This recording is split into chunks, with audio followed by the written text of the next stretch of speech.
সড়ক ও রেলপথে দুরবস্থায় এবং চলমান হামের প্রাদুর্ভাবের কারণে ঈদের লম্বা ছুটিতেও এবার আশানুরূপ সাড়া পায়নি সিলেটের পর্যটন কেন্দ্রগুলো। তবে ভোগান্তি সহ্য করে পাহাড়, পাথর আর সবুজের ভিড়ে অনেকে গিয়েছেন অপার মুগ্ধতা অনুভব করতে। সিলেট থেকে সজল ছত্রীর রিপোর্ট, ছবি তুলেছেন আনিস রহমান।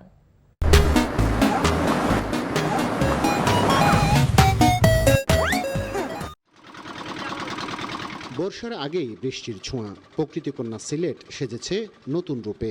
বৈরী আবহাওয়া, মানুষের অযত্ন আর পরিবেশ বিধ্বংসী কার্যকলাপ মুছে দিয়ে সাদা পাথর বাড়িয়েছে তার স্বচ্ছ জল, রাতারগুল হয়েছে আরও সবুজ। রূপ মেলেছে জাফলং, বিছানাকান্দি, লালাখাল, উৎমাছড়া, পান্থুমাই সহ অন্যান্য পাহাড়, পাথর আর পানির রাজ্য।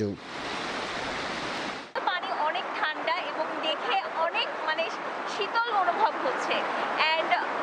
আসতে পেরে আসলে অনেক মনোমুগ্ধকর লাগছে। দরজাটা শুনছিলাম যে পাথর চুরি হয়ে গেছে, কিন্তু দেখি পাথর তো সবই আছে। অনেক সুন্দর, এখানে হচ্ছে পরিবেশ সুন্দর, ঠান্ডা পানি, এগুলো ভালো, বেশ ভালো।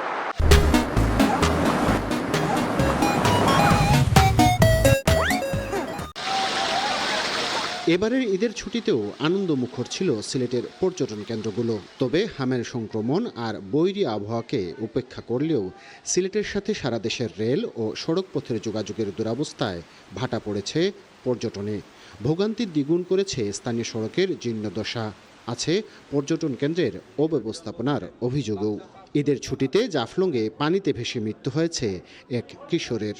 দুইটা গাড়ি ফাঁস দিতেও পারে না, একটা গাড়ি হয়তো সাইড করলে চিলিপ খাইয়া বসে আছির জন্য খাদে পড়ে যায়। কালকে একটা গাড়ি পর্যটক ভাই খাদে পড়ছে, আমরা উঠে যাবার দিছি।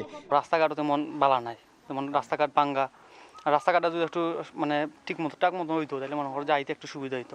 সিলেটের সুখ্যাত পর্যটন কেন্দ্রের বেশিরভাগই সিলেট 4 নির্বাচনী আসন এলাকায়।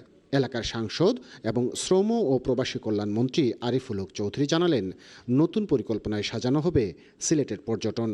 সাদা পাথর, রাতারগুল, বিছনাকান্দি, লালাখাল, জাফলং, মুক্তাছড়া পর্যটনের পরিবেশ বান্ধব হয় এবং এখানে জানে পর্যটকরা নিরাপদে চলাফেরা করতে পারে, তাদের অন্যান্য আদার ফ্যাসিলিটি যেগুলো আছে এগুলো দেখা যাক। পরিকল্পনা আছে, বাস্তবায়নের জন্য সবাই সহযোগিতা দরকার।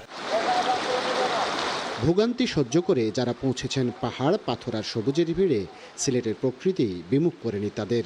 তবে পর্যটক বান্ধব পরিবেশ এবারও হয়ে থাকলো ভবিষ্যতের প্রত্যাশা। সজল ছত্রী, এনটিভি নিউজ, সিলেট।